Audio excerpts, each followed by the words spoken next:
wetu mzuri atatukumbusha. Ghafla somo likabadilika wakati tunafikia kwenye hatua ya kwenda kwenye mnahitaji manifestation, udhihirisho wa kile tulichokuwa tunajifunza. Tulipofika tu pale, ghafla likahama. Wale watoto walikuwa wajani. Somo likahama ghafla, nikaingia kwenye somo moja linaloitwa kuwa na nia ya Kristo. Na kwa nini? Kilikuwa ni kipindi ambacho Mungu alihitaji tusikie hilo ili litusaidie mabadiliko. Mungu hawezi kutenda jambo na mioyo iliyotawanyika. Hilo fahamu. Kwa nafikiri leo naweza nikakamilisha eneo hili la kuwa na nia ya Kristo.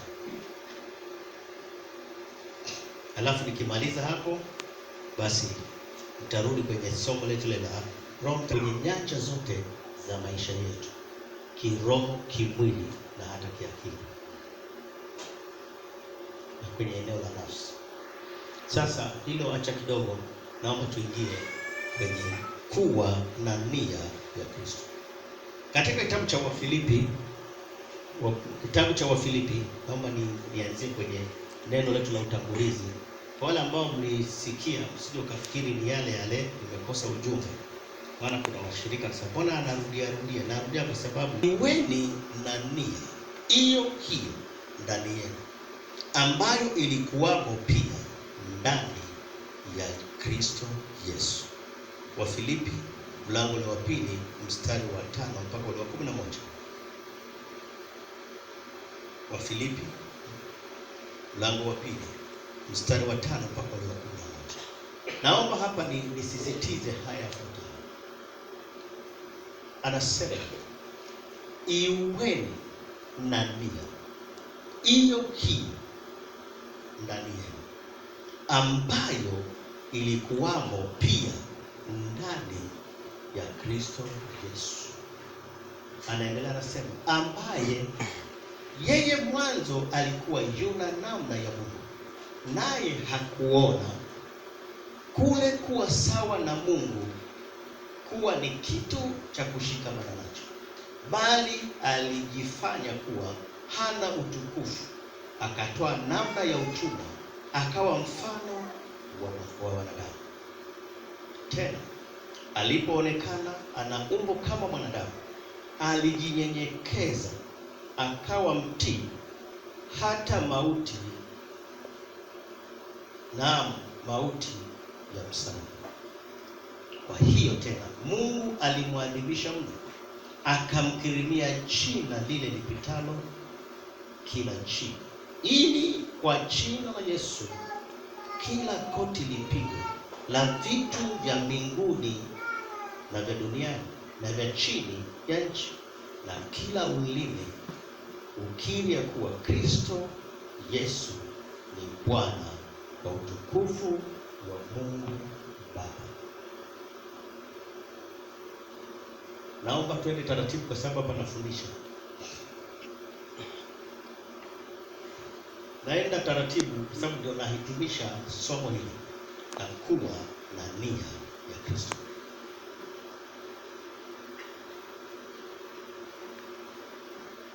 Bwana Yesu asifiwe. Amen.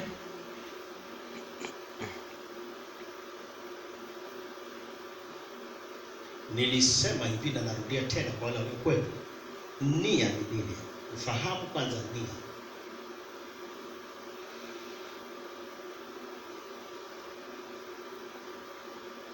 Sitafafanua sana sababu tunaweza tukachelewa, maana nataka kuhitimisha hoja hii, somo hili. Tunapozungumza habari ya nia, ufahamu yafuatayo. Nia ni sehemu ya mambo ya eneo la kiroho. Nia haiko mwilini, iko kwenye kitengo kinachotawala mambo ya rohoni. Na nia hatuhitaji sana kuhangaika na kutafakari nia ni nini, na nitafafanua kwa urahisi kidogo kulingana na hali ya darasa letu.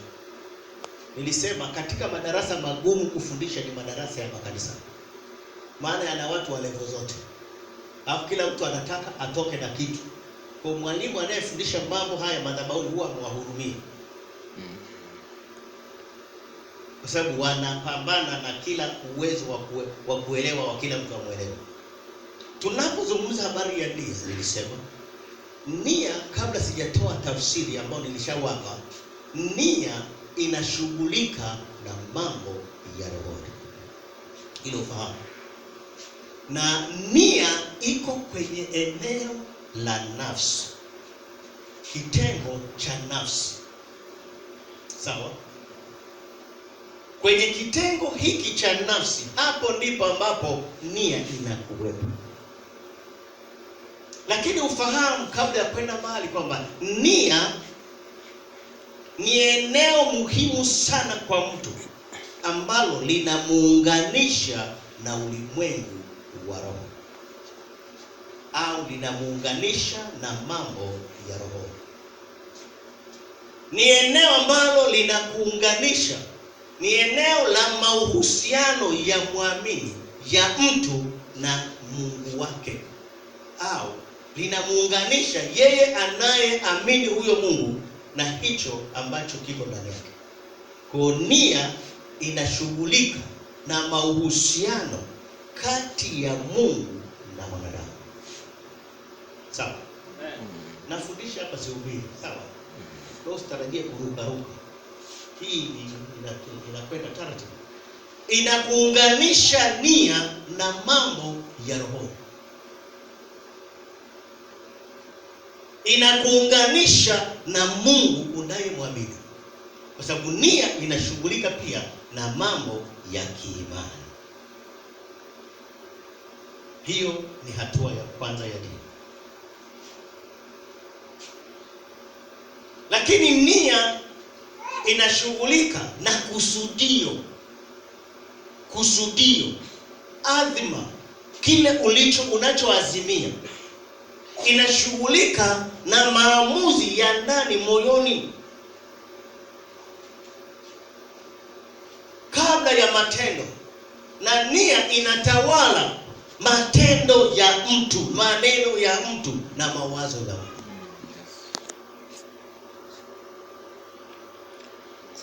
Inatawala tabia ya mtu. Tukiwa kanisani wote tunaonekana tumeokoka, si ndio? Na usije ukatafuta wokovu wa mtu ndani ya kanisa. Wasanii wengi sio hapa, lakini cheki mwenzako ambaye sio hapa, ila wasanii wako kanisani. Inawezekana na mwingine yupo ila ametulia anasikiliza somo kwa umakini kweli. Cheki mwenzako, kusikiliza kwa makini si hoja. Mwambie tu hivyo hata kama linaumiza. Ni nia yako ya ndani ikoje?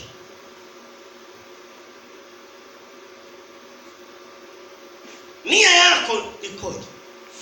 Niliwaeleza namna ya kutambua. Si rahisi kutambua watu wenye nia ovu kwa maneno, kwa sababu wenye nia ovu wana maneno mazuri kweli wakikuapproach. Kama nataka matapeli wote wana maneno mazuri mno. Na wasanii wote wababaishaji wa kiimani wana maneno mazuri.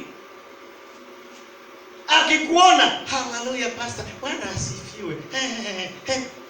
Hizo mbwembwe tunachunguza nia ni nini? Hata watu ambao hawaelewani wakija kanisani, ni Bwana asifiwe, amen, haleluya. Nia yako.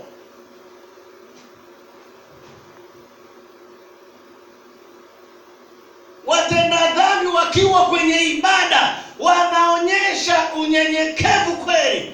Wakija pale utadhania dunia inataka kupasuka, ndio wanatembea. Utadhania anataka kupaa kwenda mbinguni kabla ya wakati.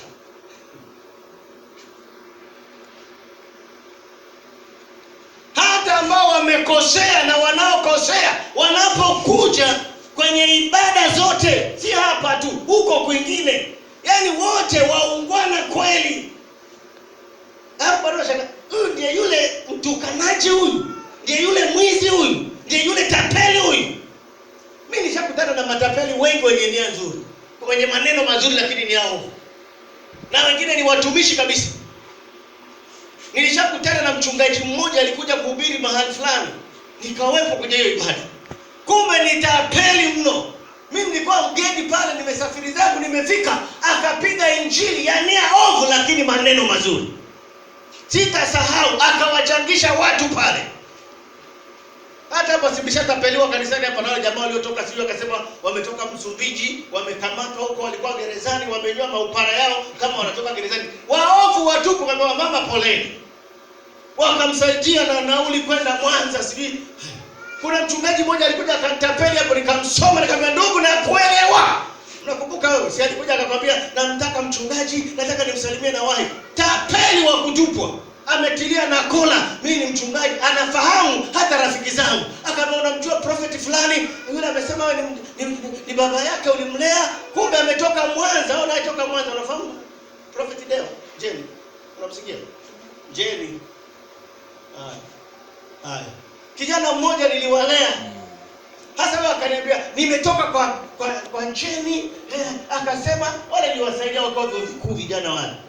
Sasa yule jamaa amekuja hapa ananiambia anakusalimia sana na anajua majina. Matapeli wanakuchunguza mno, wajue in and out, wajue sifa zako, wajue unaingia wapi unatoka wapi. Nilishakutana na tapeli Mwarabu na mindevu hivi, limekuja Mlandizi pale. Liarabu lile na mindevu. Linaniambia, bwana, nimepita nikaona nije nikusalimie. Unasalimia hivi? Amepaka magrisi ili tu apate njia ya kunitapeli. Lakini alikutana na mtu ambaye pia anajua wenye nia ovu wana maneno mazuri. Akaja akaniambia, sikiliza, mimi natoka huko porini, gari yangu imeharibika. Ninachoomba, naomba tu 5,000. Haombi kitu kikubwa. Mwenye nia ovu haombi, hakuingizi kwenye jambo kubwa, anaanza na kidogo kidogo. Atakusifu kwanza. Atakupa maneno ambayo utaona kweli ni kweli haya. Kwani hapa wangapi wanakuja? Nashukuru Mungu, matapeli hata kanisani wameshakuja. Nashukuru Mungu, mna pasta mzuri sana. Hapa ukiingia hapa kama utapona una matatizo. Kumbe ni mwizi. Tapeli. Anakuja anaeleza kutoka hapo, naomba nauli.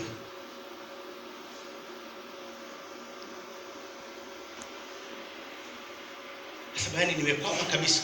Tu umekwama hapa, tunakwamua waliokwama hapa ni injili kwenda mbele. Misaada nenda ustawi wa jamii. Mtaki mwenzako ustawi wa jamii wanasaidia, utakutana nao. Nenda polisi, nenda kwa balozi, nenda kwa mwenyekiti wa kijiji. Hapa tunakuja kumwabudu Mungu. Na hiyo ni sera nimeiweka. Baada ya kukutana na watu wenye nia ovu wengi. Wenye nia ovu wanabadilisha maisha ya watu. Walikuwa wazuri. Dada mmoja akanifuata, ni mfanyakazi mwenzangu. Akaniambia, baba, naomba uniombee Mungu anipe roho mbaya. Mimi kama wenzako wanaomba roho nzuri, unaomba basema ndio, nataka niwe na roho mbaya. Nikamwambia, wewe dada, naitwa happy acha maneno. Akasema, hapana, mimi nataka maombi. Wewe unaomba upewe pesa, uombe upewe amani. Yeye anasema naomba roho mbaya. Kisa ni nini? Ametapeliwa na watu, akasema niwe na roho mbaya maana mimi na huruma. Sasa wamenisumbua, wananichanganya mimi, wananitapeli kwa sababu ya huruma zangu. Sasa nikiwa na roho mbaya, likija jamaa lenye nia mbaya, mimi na roho mbaya. Mwambie wenzako, ukutana na mwenye roho mbaya afu na nia ovu, hapo ndio mtaelewana. Unaambia sina chakula, kwambia nenda kale polisi. Hapo ndio unatoka, huyu jamaa amenifaa. Mnaona matapeli hata kwenye simu. Hapa unaongea na nini? Na unaongea na Voda, Airtel. Hebu na simu yako haina shida. Mimi mmoja ananipigiaga, nikamwambia okay, unasemaje? Sasa mimi ni mtumishi wa Airtel, niko makao makuu. Ngambia yako wapi makao makuu? Sema yako sasa anataka kujua. Una shida? Simu yako haina matatizo. Ngambia wewe uko kwenye mtandao, iko na shida, si utaniona tu kwamba hii simu ina matatizo mpaka uniulize. Wewe si mtu wa mtandao. Wewe kule ikiwa na shida si mnaziona? Akasema pumbavu wewe, kumbe una akili. Nikasema zimo. Ukikutana na mtu mwenye nia ovu, halafu na wewe ukambana kwenye uovu wake, atakutukana. Jambo, hebu punga tele ya kinafiki usipate shida. Wewe nia ovu. Nikamwambia unaniuliza nini wewe? Wewe si ndio mtu wa mtandao. Simu ambazo zina matatizo zote zinasoma. Wewe unaniuliza, kisema password yako kama ni ya kwangu sio ya kwenu. Akasema wewe kumbe una akili. Nikamwambia zimo sawa. Watu wenye nia ovu wana maneno mazuri, nilishasema. Wana gia nzuri kabisa. Akitaka kukupotosha atakutengenezea mazingira mpaka unaona kabisa kwamba yamkini hapa ndio nimefika, lakini kumbe nia ni ovu. Naomba niende haraka haraka, nataka nimalize mapema. Biblia inasema hivi: iweni na nia hiyo iliyokuwamo ndani ya Kristo. Naomba nisikilize kidogo hapa. Anasema tuwe na nia. Kwa lugha nyingine, tuwe na mtazamo, tuwe na nini tena? Malengo, maamuzi yaliyokuwa ndani ya Yesu. Yesu alikuwa aje kwanza? I said last time. Yesu alikuwa ni mtu wa namna gani? Tumeelezwa namna ya kuwa na nia ya Kristo, ya kwamba huyu Yesu huyu mwana wa Mungu huyu, yeye kwanza alikuwa hivi, alikuwa anaabudiwa. Sema amen. Amen. Hata kama hujaelewa, nimwambia hapa nitalazimisha utaelewa tu. Hapa hata kama huelewi utaelewa. Utasahau kutoka hapo nje, ila utaelewa. Kwa sababu wengine mna mambo mengi. Nia ya Yesu kwanza kabla ya kushuka duniani alikuwa anaabudiwa. Ana utukufu na heshima. Kinachotuponza wengi leo hata makanisani ni viburi vya heshima, ni viburi vya nafasi, ni viburi vya ujuzi, ni viburi vya fedha au hadhi ulionayo. Yesu Kristo alikuwa na hadhi ya tofauti, alikuwa na heshima ya kitofauti. Yeye Biblia inasema alikuwa Mungu kabisa, na alikuwa anaabudiwa na malaika, alikuwa anaheshimiwa, alikuwa anatukuzwa, maana ametukuka. Halafu akawa na nia ya kutuokoa, akawa na mpango wa kutuokoa, akawa na mpango wa kutusaidia. Alipoona hitaji la kwetu, alipoona shida ya wanadamu, akaona, Biblia inasema akaona kule kushikamana na utukufu mbinguni, na heshima mbinguni, na hadhi mbinguni haitamsaidia kitu, halafu sisi tunapotea. Akaamua, Biblia inasema akaacha heshima, akaacha utukufu, akaacha ibada za malaika, akashuka, akavalishwa mwili, akafanana na wanadamu. Nia yake ilikuwa ni nini? Ni kuwaokoa wenye dhambi. Akashuka, halafu akavalishwa mwili wa dhambi. Alikuwa si mtenda dhambi, lakini akavalishwa mwili wa dhambi. Alikuwa si mgonjwa, akakaa kwenye wagonjwa. Alikuwa sio mwenye dhambi, akakaa katikati ya wenye dhambi. Alikuwa si mwovu, akakaa katikati ya waovu. Alipokutana na waovu, the Bible says, anasema alipoacha hiyo heshima, akashuka chini mahali ambapo alikuwa pamedharauliwa. Nisikilize kidogo, pale ambapo unajiona kuna shida, ndipo Yesu anapopataka. Pale unapoona kuna changamoto, ndipo Yesu anapopatafuta. Pale penye matatizo, ndipo Yesu anapopatafuta, ili atatue matatizo ya wanadamu. Maandiko yanasema, kwa sababu ya matatizo yetu, kwa sababu ya magonjwa, kwa sababu ya dhambi, mwana wa Adamu alidhihirishwa ili azivunje kazi za shetani, na ili azivunje nje lazima avikwe mwili. It is because of the kanuni, principles za kiroho. Kanuni za kiroho zilidai mtu mmoja atakayemkomboa mwanadamu lazima ajue kunyenyekea, lazima awe mpole, lazima awe mvumilivu, lazima ajue kuchukuliana na wenye shida. Biblia inasema hivi, alipoonekana ana mwili akajifunza maisha ya tofauti. Nisikilize, kama wataka kuinuliwa, jifunze maisha ya tofauti na kiburi chako, jifunze maisha ya tofauti na hadhi yako, jifunze maisha mengine. Hapo ndipo utakapoinuliwa. Akajishusha unyenyekevu wake. Biblia inasema alipoonekana tu ana mwili, akaingia kwenye somo jipya, elimu ya ukuaji. Akaanza kujifunza elimu ya mwanadamu. Alifanya nini? Biblia inasema alipoonekana ana mwili, ili aweze kuionyesha nia yake, alivua. Mwambie mwenzako kuna vitu unatakiwa uvivue. Hajaelewa. Nimesema hivi, wataka kuinuliwa juu, lazima uvue baadhi ya tabia.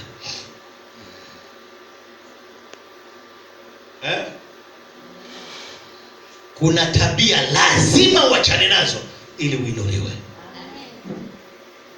Wataka utukufu na heshima, lazima vitu vingine uachane nazo. Na Biblia inasema hivi, naomba niende haraka.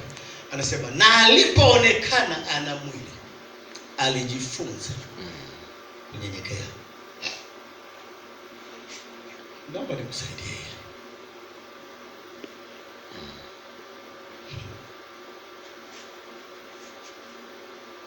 Biblia inasema basi nyenyekeeni. Wapi? Chini ya mkono wa nani? Wa Bwana. Ulio hodari kufanya nini? Kuokoa. Huo mkono ukijinyenyekesha, Bwana atakuinua. Lini? Kwa wakati wake.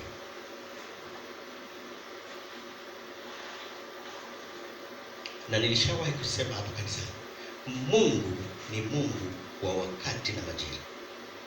Ndio maana hata Yesu kuzaliwa kwake, Biblia inasema hata ilipotimia utimilifu wa nyakati. Lakini anasema kila jambo lina wakati. Hivi unanielewa vizuri? Anasema kuna wakati wa nini? Kuna wakati wa kufanya nini? Kinachotangulia ni nini?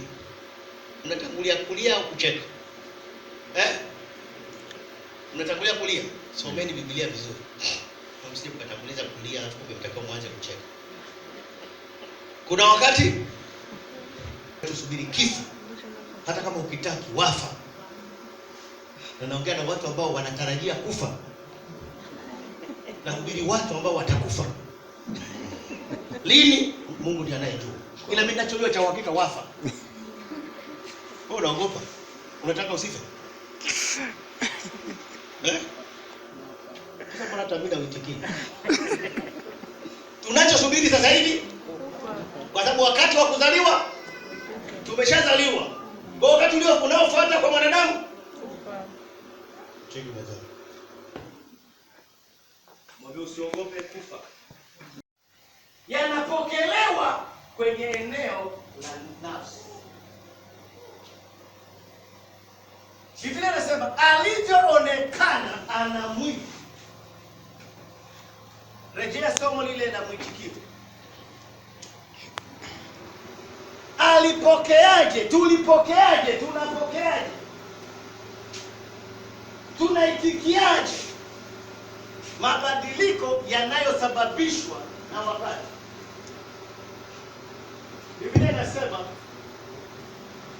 huyu Yesu alipoonekana ana mwili, alikuwa anaabudiwa.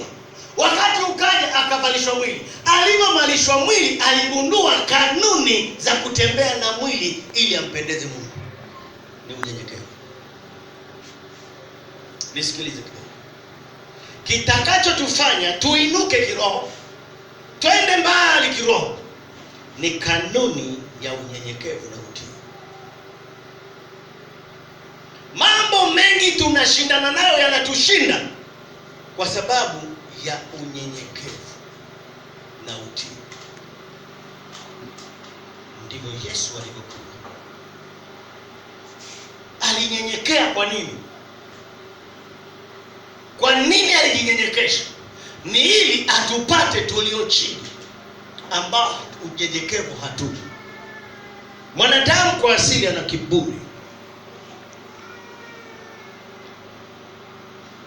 na ili tuweze kushinda vita vya kiroho, tuweze kushinda mashambulizi ya adui, ni lazima tujivike nia ya Kristo.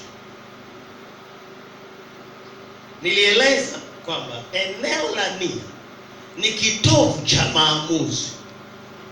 Ufahamu, nia ni eneo la maamuzi ya mema na mabaya. Kama nia ni eneo la maamuzi ya mema au mabaya, uzuri au ubaya, matendo yote maovu na mema huwa yanalala kwenye eneo la nia. Na nilieleza mpaka nikawasomea ile Warumi 12 mstari wa kwanza na wa pili. Akasema, Warumi 12 mstari wa pili, Paulo anaandika, anawaambia Warumi, anasema mgeuzwe kwa kufanywa upya nia zenu. Listen this. Tunapoingia kwenye wokovu, tunapoamua kuokoka, sema kama mwenzako acha upole sana, wewe unachangamka angalau atakuamini. Tunapokwenda kwenye wokovu, kitendo cha kusema Yesu ingia moyoni mwangu, ubadilishe maisha yangu, ninataka mabadiliko. Listen this, litakusaidia. Haya ndiyo matatizo tulionayo ndani ya kanisa leo. Watu wameingia kanisani, lakini nia zao hazijabadilika.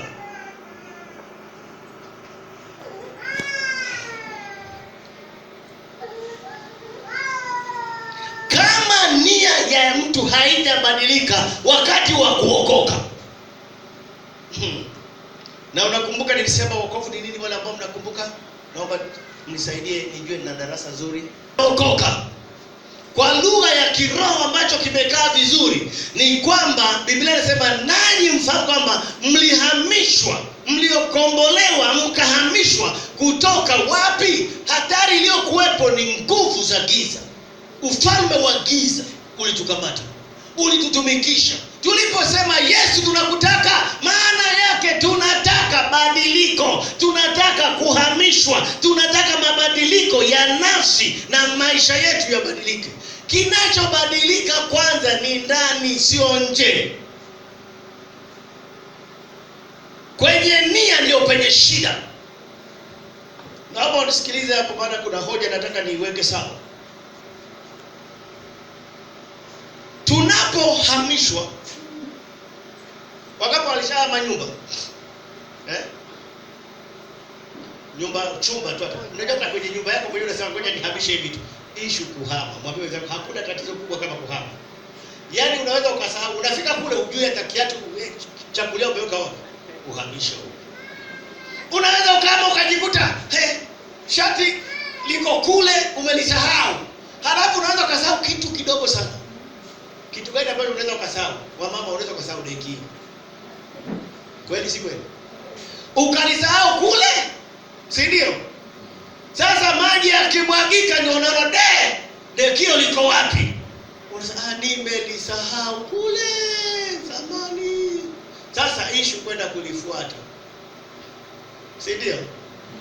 Mwingine unasahau sindano ya mkono. Ndio unakuta kuna kitu kimekashati kama kifungo kimekatika. Hapo ndio unaona umuhimu wa nini? Wa sindano. Ila kama kifungo kimekaa vizuri huna habari nayo.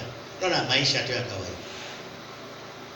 Tunapoondolewa kwenye ufalme wa giza Musa akamwambia Farao, tutaondoka sisi na watoto wetu na wazee wetu na vijana wetu na kila kitu. Na akamwambia Farao mkwara, alimchimba mkwara, hatutakuachia hata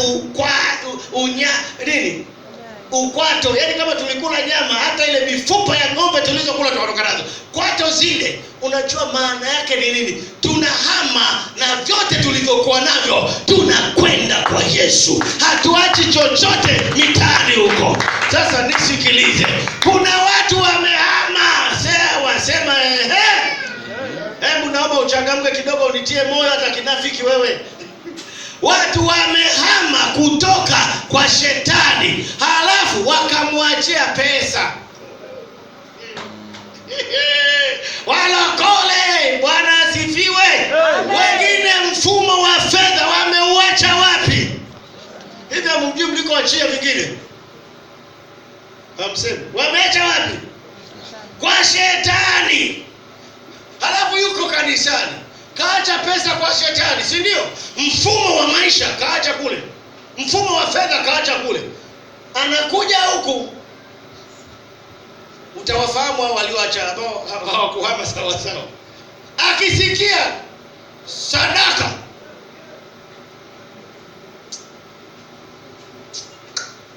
kama kanisa kafole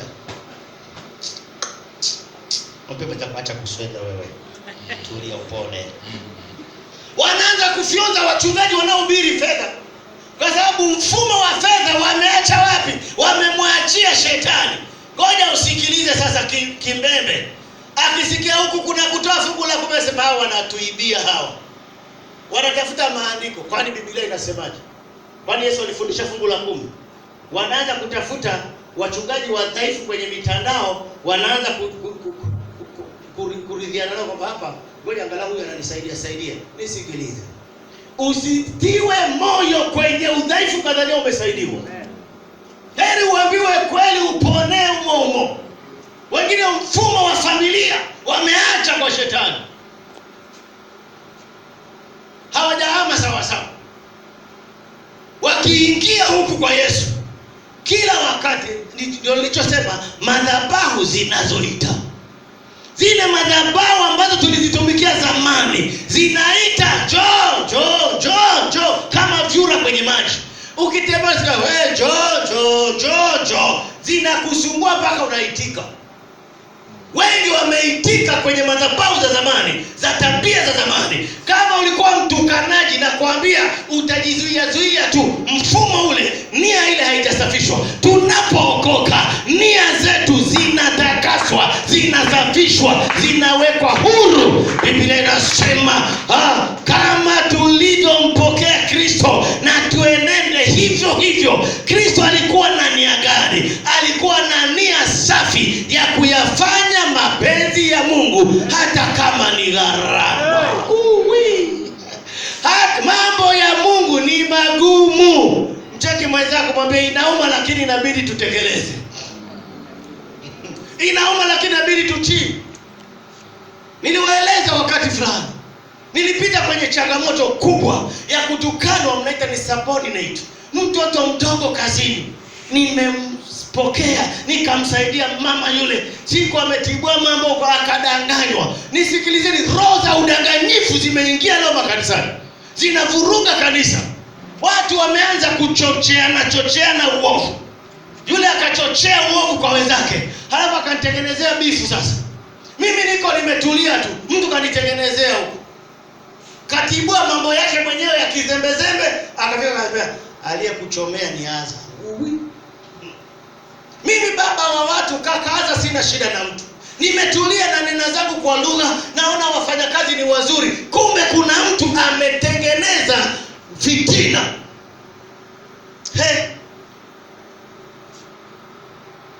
Wanafunzi wamemkataa mwenyewe, akaambia Aza. Sikiliza niwaambie, hata makanisani hizi roho zinarudi. Kama ulikuwa ni mbea huko kanisani, utafika mahali nia kama haijasafishwa utakuwa mbea tu. Mnahitaji umbea? Mitaani mnaita umbea ni nini? Kuna Kuna watu wamekuwa kama vigari vile vya posta vya kupeleka habari. Umeipata hili? Sikiliza. Yameshakukuta tayari. Jiandae tu, utalisikia tu. Bwana, mimi nimekuletea tu ila ulitunze, sio kataje. Umesikia habari za fulani? Tulia. Mambo yatalipuka sio muda mrefu, ila sio kataje. Biblia inasema ni mizuri kama nini miguu yao iwapelekao habari njema. Kama zamani ulikuwa ni mbea, kama nia haijasafishwa utaleta umbea mpaka kanisani. Kama ni mchonganishi utachonganisha watu tu. Kama ni mnafiki utaleta unafiki tu. Unamtizama mwenzako, Bwana asifiwe, amen. Umependeza, kumbe unasema hali saluni haikufai. Yeye wana Adam ndio. Nikwambia kumpendeza mwanadamu ni issue. Check mweza kwambia kumpendeza mwanadamu ni issue. Heri kumpendeza Mungu ni rahisi. Yaani kumpendeza mwanadamu si rahisi. Hata nyinyi hapa nawajua nyinyi wote. Mnanisikia? Yaani najua kabisa. Mnafikiri mnisemaje vibaya? Na wajua, najua kwanza kwa sababu nilishajitengenezea amani. Yaani mimi sikiliza. Kwanza sitaki kupendwa na mtu, kwanza najipenda mwenyewe. Kwa raha yangu ni kwamba mimi mwenyewe ninajipenda. Halafu nikipendeza sitaki uniambie umependeza. Wewe ni namba 2. Ndio kwanza ni mimi. Najua leo nimetika kasuti kama kanitoa. Nimejitazama kwenye kioo nimeridhika. Kwa wewe ukija ni namba 2. Kwa hiyo ukiniambia umependeza sistuki, maana najua nimependeza. Sasa wewe subiri watu wakwambie umependeza. Utapiga lipstick mpaka utaweka kama kicheche. Madoa. Sasa unasema sasa nimpendeze na mama fulani. Kwa hiyo una madoa. Jitahidi kujipenda kabla hujapendwa. Jitahidi kujipenda, usisubiri watu wakupende. Hawa wanadamu hata jirani yule kanani sema ni hatari. Mnaongea vizuri akitoka pale kageuza kibao. Yaani pale nilikuwa naongea naye tu. Si unajua tena. Leo na nimtie moyo tu, lakini wala hamna chochote. Ndugu, unaitafuta jehanamu kiulaini. Mwambie mwenzako kwenda jehanamu ni rahisi kuliko kwenda mbinguni. Anabisha. Mwambie unabisha. Jehanamu ni rahisi kweli kwenda kuliko kwenda mbinguni. Kama unabisha, siliwaeleza. Biblia inasema ile njia ni nyembamba na alafu wanaiona ni wachache. Hapo Biblia ikaeleza kitu kigumu. Inasema wawili wenu. Sema wawili. Mr. and Mrs. Watakuwa wamelala kitanda kimoja. Mmoja anatwaliwa, mwingine zembe limeachwa. Kiwango cha kwenda mbinguni, mwambie mwenzako, kiwango cha kuanzia kwenda mbinguni si cha wengi, ni cha mmoja kwanza. Hallelujah. Hivi kwa nini muitikia kukutetea moyo? Kiwango cha kwenda mbinguni, level ya kwanza ni ya mtu mmoja. Hata kama una mume au mke, kaa naye kwa tahadhari. Kwa moja basi akanifanya nikabana mlangoni.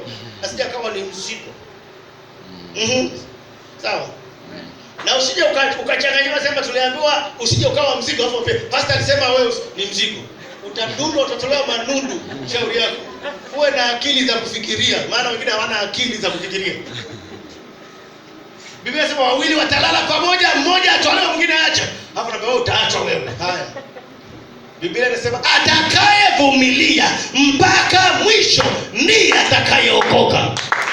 Wote hapa mwambie mwenzako, hata tulivyo hivi hatuna uhakika nani anabaki nani anaenda. Mjeki mwenzako, bibi wewe utaenda wewe? Mwambie kwa hali ulionayo waenda. Mwambie tu hivi, acha kumchekea. Alafu kunja sura. Mwambie kwa maneno, kwa matendo na kwa mawazo ulionayo waenda wabaki.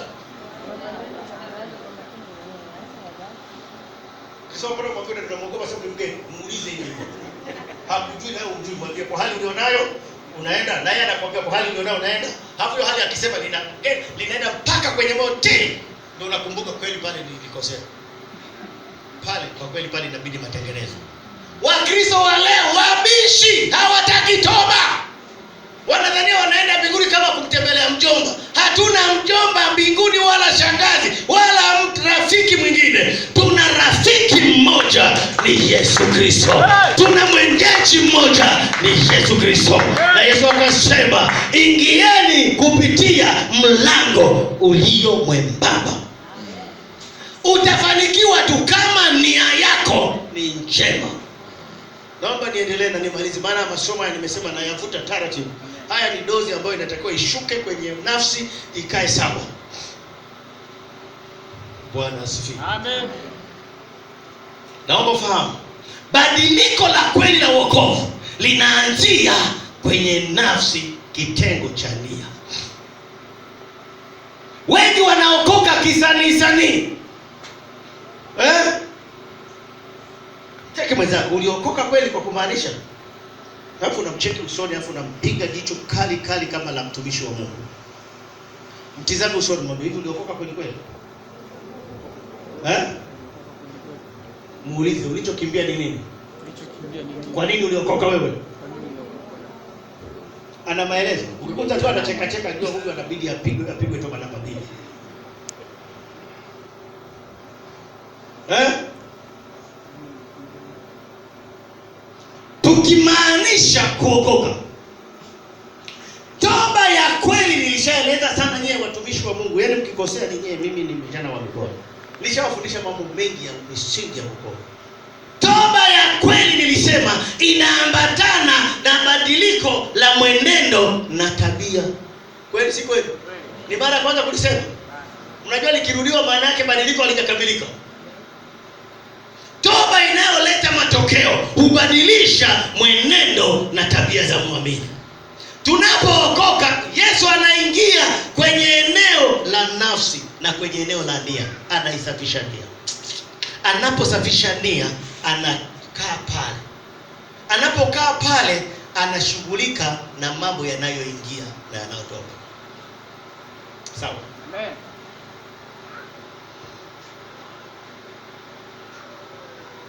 Labda nimalize hivi kwa sababu masomo yanaendelea. Niseme hivi, nia ikibadilika na maisha ya mtu yataleta mabadiliko.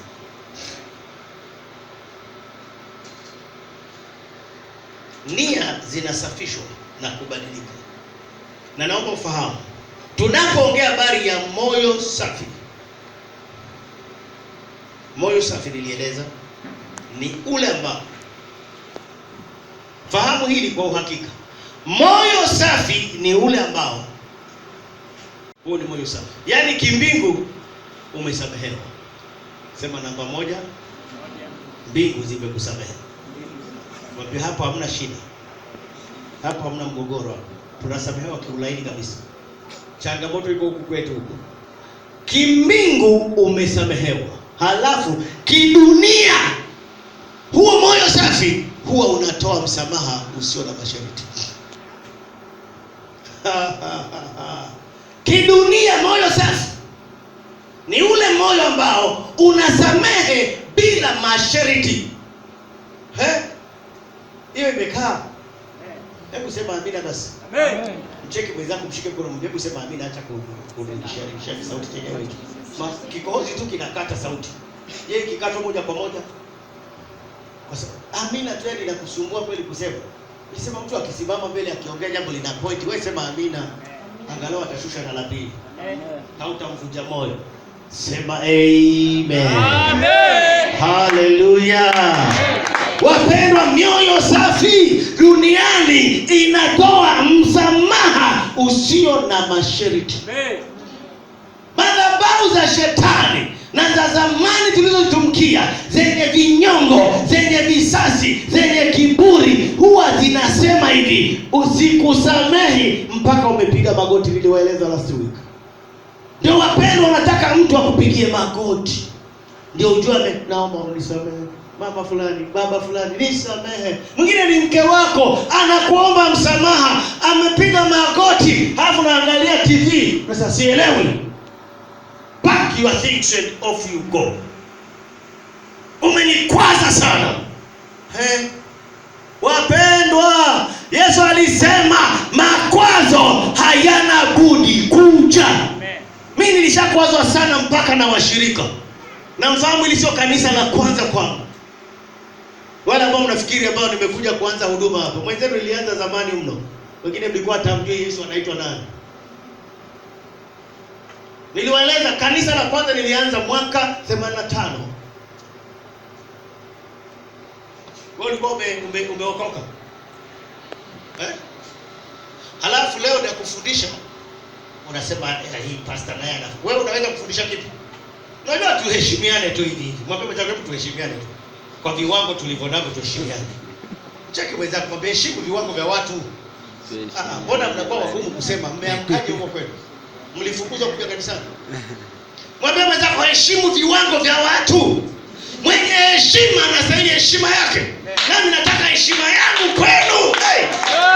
Sema amen. Tuheshimiane hata kwa umri. Kuna watu hawana adabu. Sio wewe lakini ila kuna watu hawana adabu. Sijui ni nani hapo. Nimesema kuna watu hawana adabu. Mwambie mwenzako kama ni wewe uwe na adabu. Sema kwa sauti. Kama ni wewe uwe na adabu. Rudia tena. Kama ni wewe uwe na adabu. Ukimcheki anaelekea kwa yeye. Tuwe na adabu na heshima. Amen. Number 1, heshimu watu kwa nafasi zao. Amen. Narudia, nikiwa nimeokoka vizuri na naitwa mchungaji Azam. Cheki mwenzako ndio unaongea na pastor Azam. Mwambie hana matatizo. Mwambie afu anaonyosha tu hivi. Kwenda mbinguni tunahitaji kwenda tukiwa tumenyoka. Amen. Na siwezi kukudanganya, nimesema waenda mbinguni, waliotaka kwenda mbinguni tutatulia na hatutakuwa na mambo. Biblia inasema wana amani nyingi waipendao sheria ya Bwana, wala hawana la kuwakwaza. Ukijikuta unakwazika hata na mambo hata na mahubiri yako kwanza jihoji, unaenda mbinguni au unaenda ile Japan? Wengine ukiwaambia kweli tu umekunja mdomo, pastor kanikwaza. Kwa hiyo ndugu, makwazo yanakuja, nayo unayoona ni madogo. Kuna mengine yatakuja ili unajua raha ya makwazo yanatufanya tujulikane. Mcheki mwenzako mwambie mambo yakija ndio ile hali yako ya ndani inaibuka. Kama una chuki tutaona hasira, kama ni ngumi tutaona kichwa umeshamrusha mwenzako. Tunajua jamani lilikuwa lijaokoka, hili lilikuwa limetulia tu. Unajua kuna watu wametulia, ndani kuna kelele. Mwambie mwenzako ndani kelele, nje umenyamaza. Tunataka ndani kunyamaze na nje kunyamaze. Tunasema Biblia inasema mtu yanena yale ya ujazayo moyo wake. Amen. Kama umefiatua tu sijua lilihifadhiwa muda mrefu hujalitoa. Kuna watu wanajua matusi wewe yakikutukana unaweza ukalia. Tusi tu linamtoa kuchoza. Anajua matusi ya kuumiza. Anajua maneno ya kuumiza kuliko ya kujenga. Ndani. Toba ya kweli inaanza na ndani. Ndani ndio kuna mahusiano na Mungu, nimesema.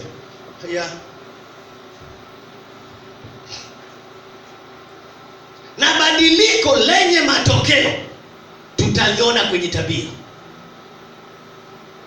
Tabia ya mtu haifichiki. Niliwaambia sasa sana kikohozi, nikasema wakati alishaye kukohoa vile vikohozi vile vya zamani vile. Siku hizi unajua sijui maisha yamebadilika. Kuna vikohozi yani unako mpaka watu wanakusikia. Yani unaweza kujificha ukiwa na kikohozi. Mcheki mwenzako mwambie katabia kataonekana tu kama akajapona. Utakohoa tu kama kikohozi. Na mtu huwezi kujificha na kikohozi chako. Mwambie mwenzako tabia iliyojificha ndani itaibuliwa na matukio. Na Mungu anayaleta mengine ili atusaidie. Tujue kwamba tunahitaji unyenyekevu na toba ya kweli. Kuna kitu ndani. Kama kuna dhambi iliyojificha ndani, itaibuka tu. Nilishawaeleza na mwaka nilisema Mungu anisaidie. Kila tabia ambayo sio ya kimungu itakaa kweupe pe. Na wengine mtawasikia mitaani. Kwa kuwa naomba Mungu. Yaani niko kwenye maombi, usinione hivi. Na wana watazama nasema Mungu nisaidie. Nahitaji watu wa kwenda mbinguni. Mungu anataka watenda kazi shambani kwake. Hawezi kupeleka mamluki. Mtu ambaye hajatengenezwa akafaa kwenye kazi ya Mungu huwezi kaenda. Na kama ni mbovu hata kuhubiri utashindwa. unasema tu hivi, Mungu anisaidie na mimi pia. Kumbe Mungu anakuona mpaka kwenye kona za nyumbani kwako. Yaani nikisema fulani, hebu tusaidie eneo hili, tufundishie. Kwenye mgogoro ni kwa wamama, Mungu awasaidie. Wamama Mungu awa. Ndio ambacho kioni kwanza itakiwa. Kana nyinyi watumishi wa Mungu. Sisi hapo tumeokoka. Unapita kwenye changamoto, una paniki. Paniki ni njia moja wapo ya kumruhusu adui akuangamize. Utakaposhambuliwa, cha kwanza sasa tunakuja kwa mazingira ya nani? Ya huko. Take cover. Yaani chukua mapicho, observe kwamba unajicamouflage. Adui anatokea wapi? Na wewe uliokoka sasa. Umebia attack, angalia pigo hili limepigwa kutoka wapi? Nje ya kanisa, washirika, au kuna maisha nilioishi, kuna mtu nilimkwaza, ukitengeneza na Mungu. Cha kwanza mtumaini Mungu, mtegemee Mungu. Sasa kuna wengi akishabia attack tayari anamwanzia mjomba wake ni mchawi, labda amfuate amsaidie. Hapo ndo unajiingiza kwenye moto. Bwana Yesu asifiwe. Nashukuru amenisaidia kueleza somo. Unapopita kwenye changamoto, umeshashambuliwa pili. Cha kwanza tulia. Mithali 1:33 anasema kila anisikilizae atatulia, hataogopa wakati wa mabaya. Shambulio likija cha kwanza tulia. Niliwaeleza last week kwamba mfalme Hezekia alipoambiwa wafa, alitengeneza utulivu wa ndani. Akaondoa watu wote, akamlingana Mungu, akakata rufaa. Mcheki mwenzako, mwambie ukishambuliwa tutakusikia Morogoro, utapiga mpaka simu da. Huku hali ni tete. Kumbe unapoendelea pale unatawanya nini? Unaalika maadui. Unapiga na kumbe, nilijua tu. Si ulikuwa unajifanya kiroho. Mwingine ndio tabia. Si ulikuwa unajiona uko karibu na mchungaji. Haya sasa. Si alikuwa rafiki yako. Haya. Ndio maana unaposhambuliwa unatulia. Unautafuta uso wa Bwana ili uwe salama. Nashukuru kwa kunisaidia, maana mimi sikumbuki sana. Tuna shida. Naomba nimalize. Nafsi ikishambuliwa,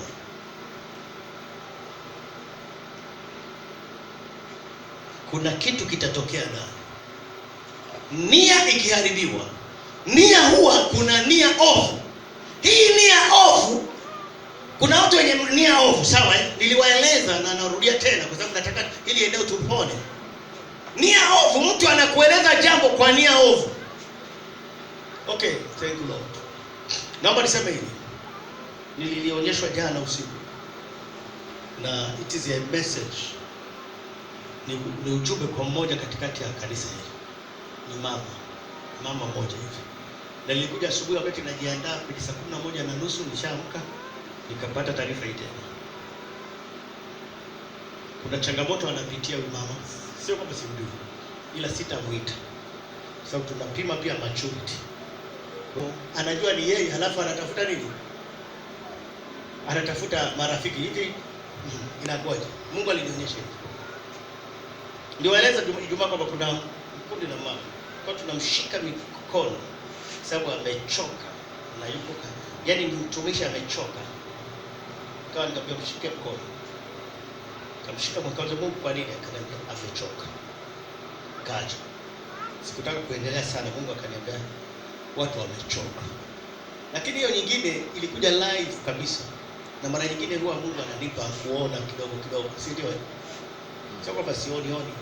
Yaani macho ya kiroho huwa kuna wakati yanaona. Huyu mama ajihadhari na mambo yafuatayo. Sihitaji jina na wala sitamtaji. Kama atahitaji msaada ataniona kwa wakati wake. Na wala asinifuate nikiwa madhabahu. Kama anataka msaada. Changamoto anayopitia, alishakutana na kama wamama kama watatu, yes. Wakamshauri. Wamemshauri vizuri kabisa. Kitu kilichonistua ni neno hili ambalo nililisikia nikiwa kwenye sio maombi, yani Mungu alikuwa ananionyesha. Nilinistua kwa sababu nia ya hao haijui. Walimwambia hivi, wanamuingiza kwenye mikoba. Naomba, kuna mgeni anakuja kumsaidia.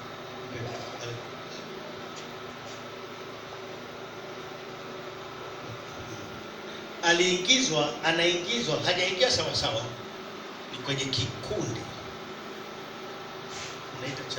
Unaitaje? Yes, vikoba. Sawa. Tayari ameshakubaliana, alafu kuna mmoja amemwahidi ni kama hayuko tayari kumpa mtaji, alafu atarejesha, na ameshakubaliana nao kidesign, ila mume wake hana taarifa. Lakini walipokuwa wanamsaidia, nia yao, maneno yao ni mazuri sana, ila kuna mmoja alimwambia hivi, hata bila mume unaweza tu ukaishi. Mbona kuna watu wanaitwa, mnawaitaje? Mmepatia, kumbe mnawajua. Mbona kuna masingo mother tu wana move,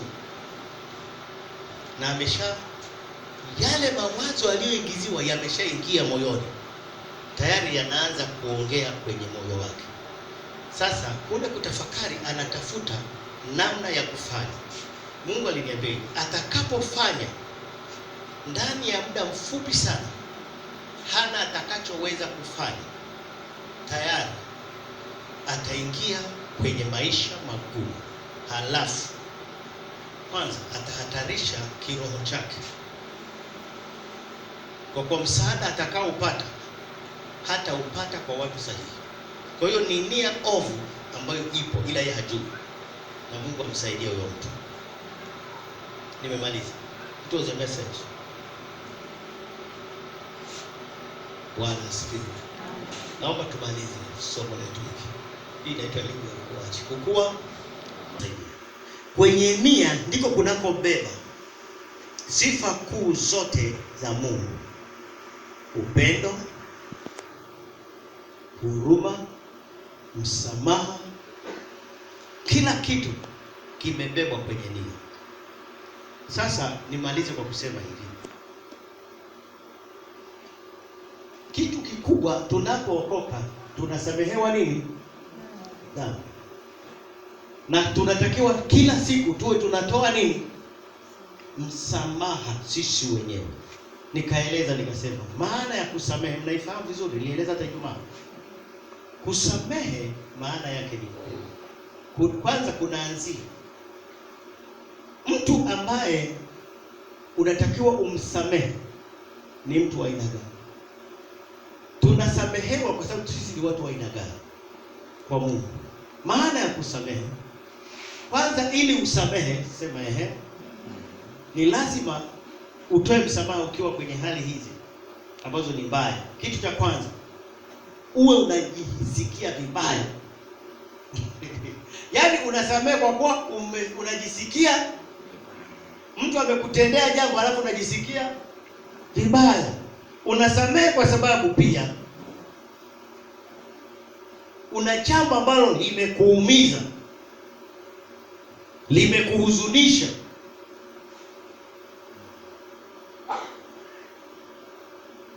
Lile jambo ambalo limekuumiza, limekuhuzunisha, unajisikia vibaya. Wangapi wameshawahi kujisikia vibaya jamani? Au ni mimi tu? Mimi watu walishaniumiza, sawa?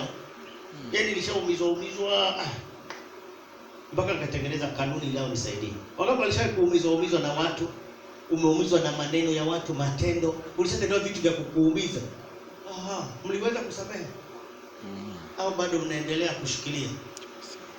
Ukishaumizwa, ukishahuzunishwa, ukishakwazwa, unasamehe kwanza kwa sababu hilo ni tendo ambalo linadai mabadiliko.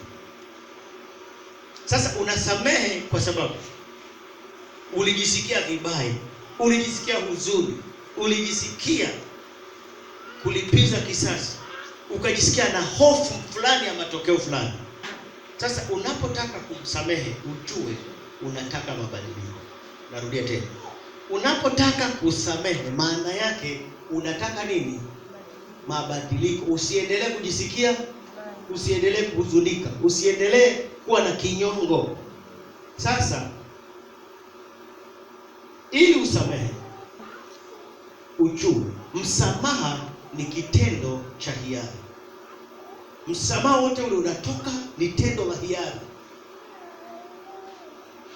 Vile ulivyofanyiwa, vile ulivyosemwa, vile ulivyotendewa. Sasa msamaha ni maelezo ya nia yako, inatoka kwenye nia. Unatamani nini? Ni pale ambapo nia yako ya ndani, hali yako ya ndani, unataka kurekebisha yale mambo. Sasa unayarekebishaje? Una hiari sasa. Una hiari kufanya yafuatayo.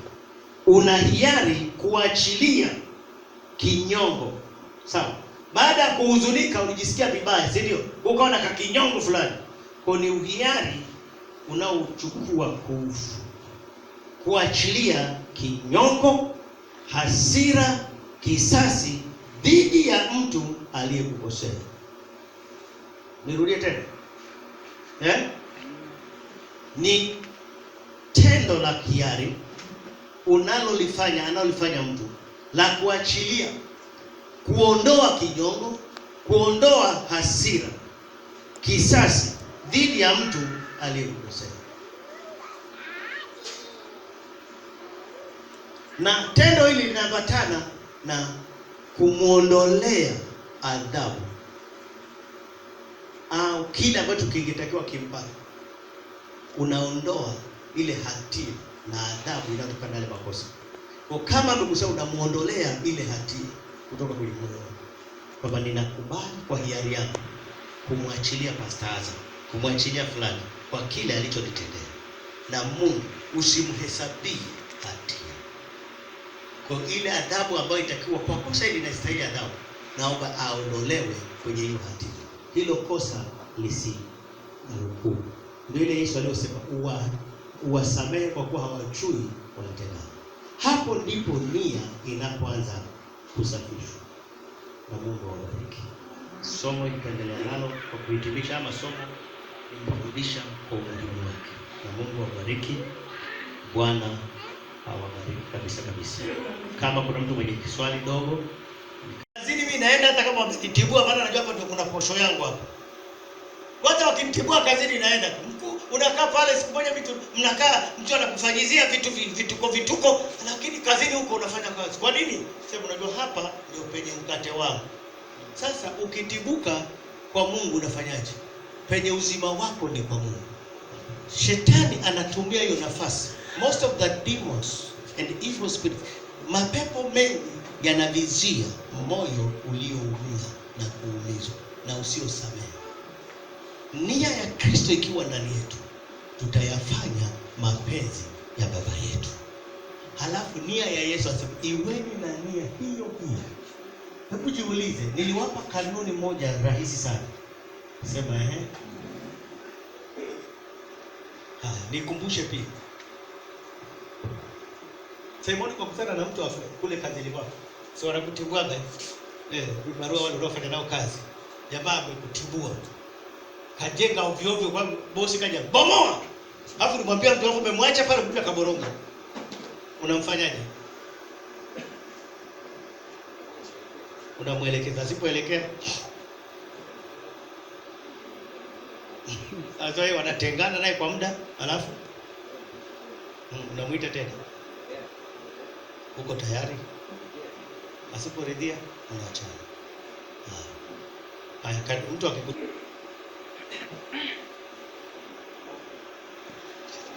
unamsamehe, unajua tu gani usitumie ili mpaka mtu ajue amesamehewa. Haya, tuache hiyo. Unapokutana na changamoto yote hii, niliwapa principles. Jiulize, katika hili angekuwa Yesu kafanyiwa angesemaje? Yaani hapo utapona haraka sana. Yaani mtu kakuosha kofi, mimi nishawahi kupigwa na kaka yangu. Sasa nikataa kwenda kucheza disco kwenye harusi ya dada yangu. Akanifuata, nimetulia mimi zangu, nimegoma kwa sababu nimeokoka. Kaambia kwa nini unataka kwenda? Akakutana na wakaja na binamu yangu ambaye alikuwa ni askari polisi na wote wameshakufa hao jamaa. Wakaja wakanifuata chumbani, wakaniwasha makofi. Pa pa pa pa. Hafu ni harusi ya dada. Nimekataa kwenda kufungua disco. Wakanibembeleza, wakaniambia, "Yaani wewe njoo tu pale. Useme tu jamani karibuni sana." Hapo hata useme tu ufanye tu. Tutafurahi disco umelifungua. Nikasema siwezi kwenda kwa sababu ya wokovu. Akaniambia, "Yaani wewe umeokokaje? Hata baba, yaani kwani ni dhambi gani? Wewe unaingia tu pale unasema, jamani wapenzi, marafiki na ndugu, karibuni kwenye disco." Halafu pale unafungua disco, unacheza cheza tu kidogo, tunakuwa kama msiku unacheza cheza tu kidogo. Yaani wala hata wakasema hata pambio tutakuwekea ufungue disco. Nikajua hii ni nia ovu. Nilipokataa, yule kakaangu alikuwa ni polisi. Nikawashwa makofi, pa pa pa pa. Nikacheki nikasema, "Hii harusi ndio mimi napigwa makofi. Hii kweli Mungu ni halali hii. Hii kweli ni halali nipigwe makofi kwenye harusi ya dada. Mimi nimekuja pale. Mimi nimekuja kwa ajili ya baba." Wakaenda kunishitaki kwa baba. "Baba, huyu bwana mdogo huyu anatuzingua huyu. Wageni wamekuja na kataa kwenda. Eti alifanya ameokoka." Baba alichowaambia, namkumbuka yule mzee. Akaambia, "Muacheni na Mungu wake. Kwani hilo disco ili licheze ni lazima yeye aende. Yeye hamwezi kaenda mkafungua. Na yeye si dada yenu, kwa nini mnamtafuta yeye? Muacheni na imani yake." Wakatoka wamekunja uso. Wakaenda. Disco lilichezwa dakika 10 likazima. Ngumi ziliwaka. Makofi iliyopigwa yakaenda kuwashiwa kule. Yaani makofi zilidundwa kule. Ghafla nashangaa nakuta watu wanakimbia wanakuja chumbani kwangu kujificha. Mpaka na wadada wamekuja kujificha chumbani kwangu. Walioenda disco. Leo unafuata nini huko? Ngumi huko. Watu wamepigana chupa nini? Kasema kofi lile limeenda. Mungu huwa analipiza kidesign. Usije yaani Mungu huwa haendagi sokoni. Amejaa yote. Kuna mambo unapomtendea mtu ujue na wewe utatembea. Kama sio wewe, uzao wako. Kwa kuwa Mungu anatazama vizazi na vizazi. Ndio maana tunakataa madhabahu tulizozitumikia sisi na uzao wetu ili tumtumikie Mungu. Naomba tumalizie. Nyosha mkono wako. Baba, ninakushukuru kwa